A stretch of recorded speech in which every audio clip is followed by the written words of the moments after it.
Welcome back to another deep dive. Today, we are opening up a file that, at first glance, looks like it belongs in the comedy section. Right. But the more you read, the more it starts to look like I don't know, a medical journal crossed with a geopolitical thriller. That's a really good way to put it. We are talking about a figure who is a genuine statistical anomaly in the history of entertainment. You know the face, you know the smile. Oh, definitely. You've definitely seen him fight a bad guy using a ladder, a chair, or maybe a pair of chopsticks. It's Jackie Chan. Yeah. But the version of Jackie Chan we have in this stack of sources today is vastly different from the caricature we usually see in pop culture. It really is. The numbers alone are just staggering. We are looking at a career that spans over 60 years. 60? He's appeared in more than 200 films, and his movies have grossed over $5 billion globally. Those are numbers that just don't happen by accident. Exactly. And the public image is this lovable goofball, right? The guy who makes funny faces when he gets punched. That's the brand. But when you dig into the biography notes and the production logs we have here, you realize that this entire persona is built on a foundation of extreme physical trauma. It is. We are talking about a human being who has broken almost every major bone in his body for the sake of a gag. It's genuinely harrowing when you actually list the injuries out. Yeah. Skull fractures, broken spines, dislocated pelvises. It's a lot. It is. But what makes this deep dive so fascinating and, frankly, a bit difficult Meh. is that the physical toll is only half the story. Right. We also have to unpack the man behind the stunts. A man who grew up in this brutal boarding school, reinvented action cinema, and now finds himself in a very, very complicated, sometimes controversial position on the global political stage. It's a massive story with so many contradictions. We've got the biographies, the filmography records, interview transcripts from the last 4 decades, and some really interesting political analysis. A huge stack of material. So let's start where all good stories start. The beginning. And honestly, Jackie Chan's origin story doesn't sound like a biography. It sounds like a spy novel. It really does. To understand Jackie, you have to understand the chaos he was born into. His parents, Charles and Li Chan, were refugees. Fleeing the Chinese Civil War, right. Exactly. But they weren't just average citizens caught in the crossfire. The sources indicate that his father, whose real name was Feng Daolong, was living a double life. Wait, okay, I had to double check this when I read it. His dad was a spy. A spy for the Kuomintang, the nationalists. He worked under Lieutenant General Dai Li, who was essentially the spy master of China at the time. So we're talking about high-stakes intelligence work. This is real. Oh, yeah, this is the big leagues. And his mother, Li, she had been left behind by her first husband and was navigating the Shanghai underworld just to survive. Wow. So when the communists took over in 1949, they had to flee to Hong Kong immediately to avoid arrest, or, much worse. And that explains the name change. Right. His father changed the family name from Feng to Chan to hide his identity. Jackie didn't even know his real family name was Fang until the late 90s. That's incredible. He grew up thinking he was just a regular kid named Chan Kong-seng. Yep. Just another kid in Hong Kong. So they land in Hong Kong. And this is where the story takes another weird turn. You'd expect a refugee family to be living in squalor, but Jackie spent his early childhood living in one of the fanciest places in the city. It's such a strange juxtaposition. His father got a job as a cook for the French consul. So Jackie is living in the consul's residence on Victoria Peak. Which is like the Beverly Hills of Hong Kong. Totally. Yeah. So he's running around this mansion, but he's the servant's son. It's a very specific kind of isolation, I can imagine. And from what I see here in the notes, he wasn't exactly hitting the books. Not at all. He failed his first year of primary school. He was hyperactive, constantly fighting, just constantly moving. She couldn't sit still. His parents realized that formal education just wasn't going to work for him.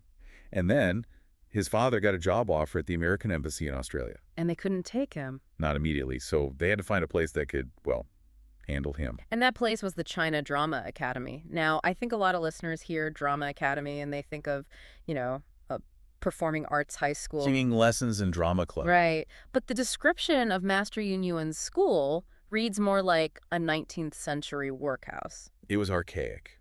This was a Peking Opera school. And you have to understand, Peking Opera isn't just singing. It's martial arts, acrobatics, weapon work, acting, and singing all rolled into one. It's everything. It's everything. And the training method was, let's just call it traditional. His parents signed a contract. and it was essentially a binding document of indentured servitude that gave the master complete control over Jackie for 10 years. 10 years. And the training schedule was, I mean, it was just brutal. Waking up at 5 in the morning, handstands for hours, stretching until you cried. If you messed up a move, you were beaten with a cane. Wow. If you dropped a prop, you didn't eat. It was this rigorous, violent forging process. This is where Jackie Chan was made. This is where he learned that pain is just a signal to be ignored. But he wasn't alone in there. This is where the Seven Little Fortunes come in. Right. The Seven Little Fortunes was the school's elite performance troupe. And looking back, it's like looking at the 1992 dream team of Hong Kong cinema. Because it wasn't just him. No, you had Jackie, but you also had Sammo Hung and Yuan Biao. The Three Dragons. Exactly. These three boys grew up together in this pressure cooker. They ate together, trained together, got beaten together. That creates a bond. It creates a brotherhood that goes deeper than friendship. They developed a physical shorthand. Later in their careers, when they're choreographing these complex fight scenes, they didn't even need to speak. They just knew. They just knew where the other person was going to be because they'd spent a decade moving in sync. So he survives the academy. He comes out at age 17. He's got these incredible skills. He can flip, he can fight, he can take a fall from a second-story window. He's a machine. But he enters the film industry at a very specific moment, the early 70s, and there is one shadow casting darkness over everyone else. Bruce Lee. Bruce Lee. You cannot tell the story of Jackie Chan without talking about Bruce Lee. When Jackie started as a stuntman, Bruce was the god of cinema. Jackie worked on Fist of Fury and Enter the Dragon. He was basically a glorified punching bag. That's what he was? There's that famous anecdote from Fist of Fury. I love this story. It's a classic. There's a scene where Bruce Lee is fighting off an entire Japanese dojo. Jackie is doubling for the villain. Okay. Bruce kicks him, and Jackie flies backward through a paper wall and crashes onto the floor. It was a massive fall, especially for the time. But the moment the director yelled, "Cut!" Bruce Lee rushed over. broke character completely and rushed over to see if the kid was okay. He was genuinely concerned. It's a sweet moment. Yeah. But then Bruce Lee dies tragically in 1973. And the Hong Kong film industry goes into a full-blown panic. They lost their golden goose. And they decided, in their infinite wisdom, that they just needed to clone him. The Clones of Bruce era. It was a dark time for Hong Kong cinema. And the director Lo Wei, who had worked with Bruce, looked at Jackie and said, "You're the next one." He even gave him that stage name, right? Becoming the Dragon. Sing Lung, yeah. Talk about setting someone up for failure. He was doomed from the start. Completely. They put Jackie in movies like New Fist of Fury. They told him to scowl. They told him not to smile. They wanted him to be this stoic, invincible Avenger. Which is the total opposite of who he is. It's not Jackie. Jackie is naturally expressive. He's high energy. Yeah. Watching him try to be Bruce Lee was, well, it was painful. And the audiences hated it because they just saw a cheap imitation. So he was trapped, he was failing, and then comes the pivot, the moment that changed action cinema forever. 1978. He gets loaned out to Seasonal Film Corporation and meets director Yuan Wuming. And this is the birth of the comedic kung fu genre. They made Snake in the Eagle Shadow and then the masterpiece. Drunken Master. Drunken Master. It's legendary. But let's unpack the shift. How specifically did he differentiate himself from the Bruce Lee mold? What was the actual change? It was a conscious inversion of everything Bruce Lee was. Bruce Lee was a superhero. He never looked foolish. He was efficient power. Untouchable. Right. Jackie decided to be the underdog. In Drunken Master, he plays the naughty son. He gets beat up a lot. Oh, wow. He makes faces when he gets hit. He runs away. He uses dirty tricks. He made himself vulnerable. He made himself human. Precisely. And stylistically, he changed the movement itself. Bruce Lee's style was loose and flowing, right? Right. Jackie went back to his Peking Opera roots. Choppy, rhythmic, staccato movements. It was almost like a dance. He realized that if he couldn't be better than Bruce Lee at fighting, he would be the best in the world at performance fighting. And this leads us to the stunt philosophy. Because once he found his style, he realized he couldn't do it with just anyone. He needed partners who understood the rhythm. It's exactly why he founded the Jackie Chan stunt team in 1983. In Hong Kong action cinema, the timing is everything. Every frame counts. If Jackie throws a punch, the reaction has to happen at the exact millisecond to sell the impact. Random stuntmen couldn't keep up. He needed a dedicated unit. They lived together, trained together, and trusted each other with their lives. And lives is the key word here, because as he gained more control, the stunts just got crazier and crazier. We have to talk about Police Story from 1985. Oh, yeah. The crew apparently called it Glass Story. A very fitting name. They destroyed so much sugar glass in that shopping mall finale that the crew was walking on shards for weeks. But the stunt that defines that movie, and maybe Jackie's whole career, is the pole slide. I rewatched this clip for a deep dive, and honestly, it's still hard to watch knowing what happened. It's visceral. So Jackie is on a balcony, several stories up. He has to jump onto this metal pole covered in decorative lights and slide all the way down to the ground floor. No wires, no safety nets. Just gravity. And the lights, they were real, weren't they? The lights were real 220-volt bulbs, and they had been on for hours to light the set. The pole was scorching hot. Oh my God. So Jackie jumps. As he slides down, the bulbs are exploding, glass is shredding his clothes, and the heat is literally burning the skin off his palms. And the landing, I mean, how do you even land that? The landing was a disaster. He hit the ground way too hard, he cracked his 7th and 8th vertebrae, and dislocated his pelvis. So the shot you see in the movie where he stands up and he looks like he's about to pass out? That is real agony. He was moments away from paralysis. That's not acting. It is absolute madness. But amazingly, that wasn't even his closest brush with death. That honor goes to Armor of God in 1986. This is in Yugoslavia. Yeah. This is the big one in terms of medical trauma. And the irony is it wasn't some huge fight scene. It wasn't an explosion. It was a simple jump. A simple jump from a wall to a tree branch. A move he could probably do in his sleep. So what went wrong? Perfectionism. He actually nailed the jump on the first take. But he didn't like the way he landed. He thought it looked a bit clumsy. Of course he did. So, against everyone's advice, he insisted on doing it again. On the second attempt, the branch snapped. And gravity takes over. He fell about 5 meters. That's 15 feet. But he didn't land on his feet. He landed head first on a rock. Oh, no. The impact cracked his skull and forced a piece of bone into his brain tissue. Just reading the medical notes here makes me woozy. Bleeding from the ear, emergency brain surgery. It was touch and go. He had to be rushed to surgery. He survived, obviously, but he has a permanent plastic plug in his skull to this day. And he lost some hearing in one ear. That was the moment he realized he wasn't immortal. I think so. And yet he kept going.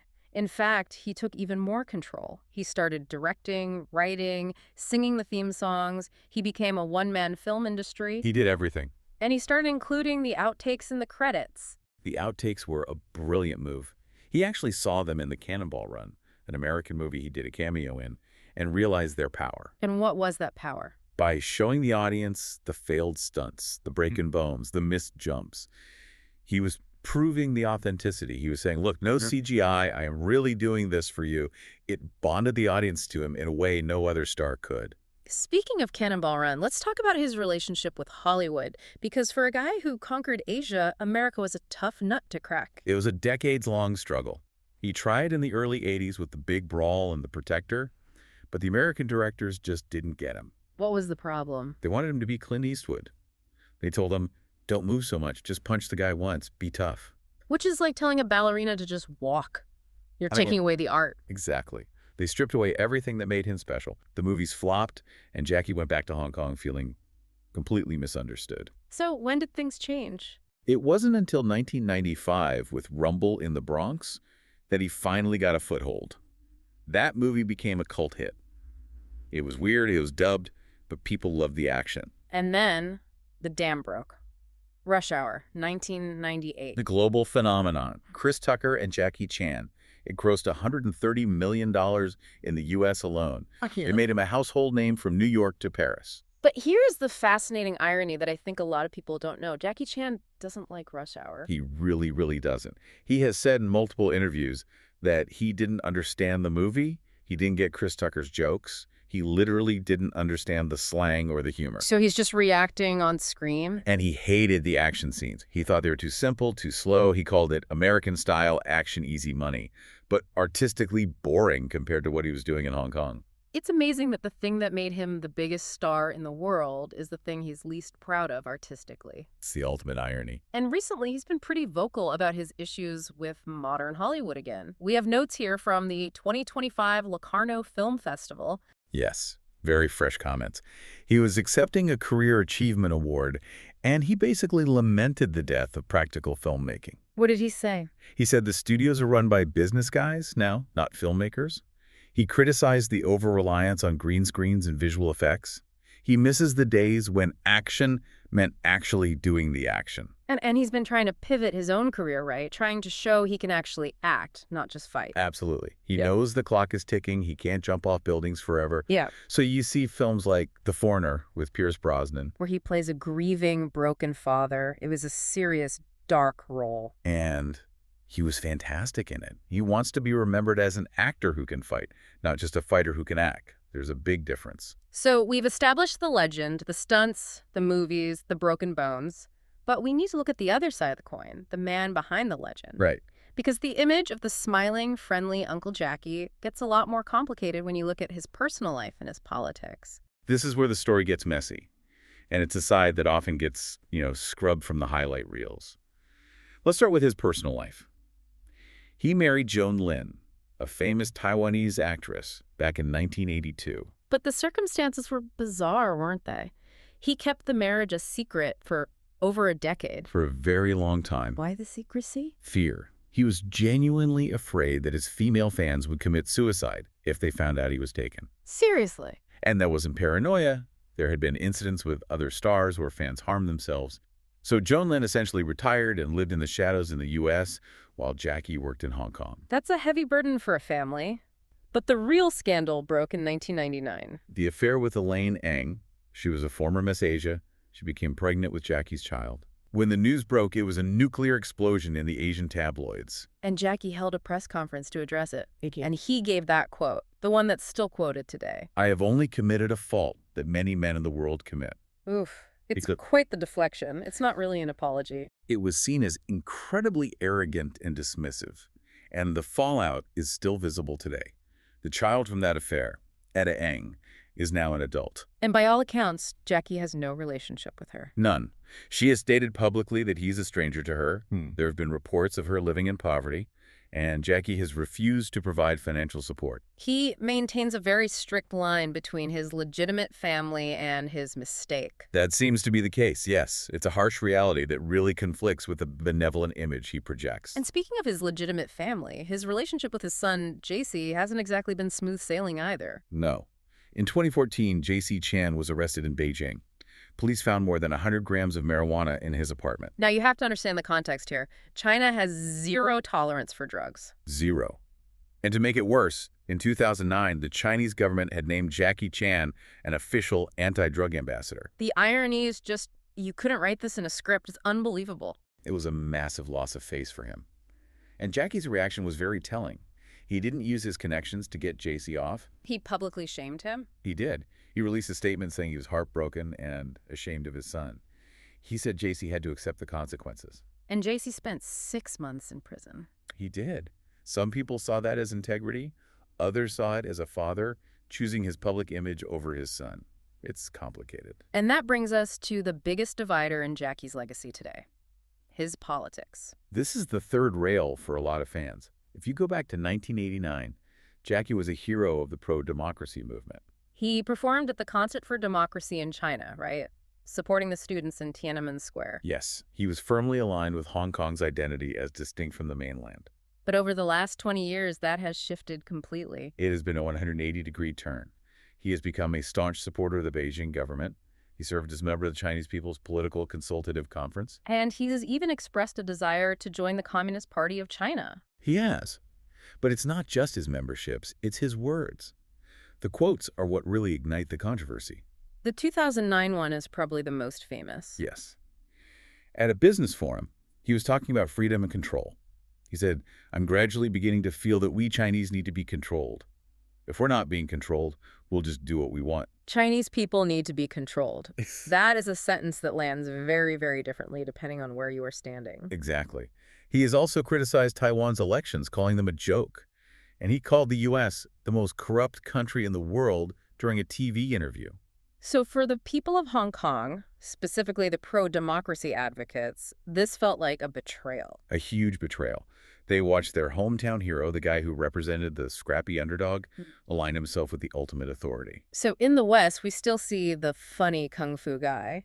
But in Hong Kong and Taiwan, he's a much more polarized figure. He is. In mainland China, he is a patriot. In Hong Kong, he is often viewed as a sellout. It's a reminder that when you reach that level of fame, you become a political symbol whether you like it or not. He says he sees himself as a bridge between East and West. But as the saying goes, bridges get walked on from both sides. That's a great point. It is a complicated legacy. But before we wrap up, I want to pivot back to something a little lighter but equally massive: his cultural impact outside of movies. Oh, yeah. I was shocked to see how deeply he is embedded in video game history. Oh, he is the grandfather of the fighting game genre. In 1984, he made a movie called Wheels on Meals. Okay. In Japan, it was titled Spartan X.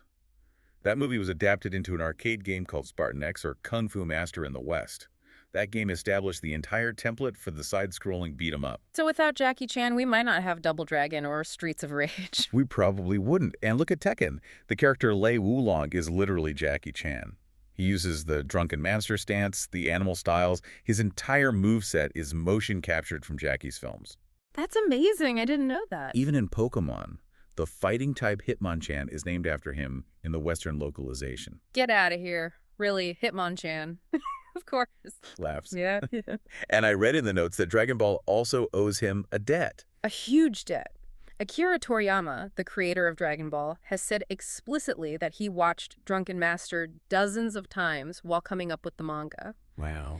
He said that if there was ever a live-action Goku, a young Jackie Chan was the only person on Earth who could play him. It makes perfect sense. Goku has that same mix of being goofy, hungry, and naive, but then turning into a combat genius when the fight starts. Exactly.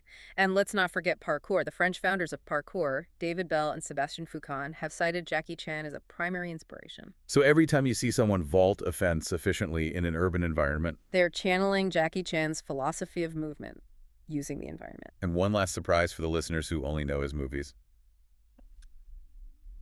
The man can sing. Laughs. Yes, Yeah. He is a massive pop star. He has released over 20 albums. He sings in Cantonese, Mandarin, Japanese, English. I had no idea.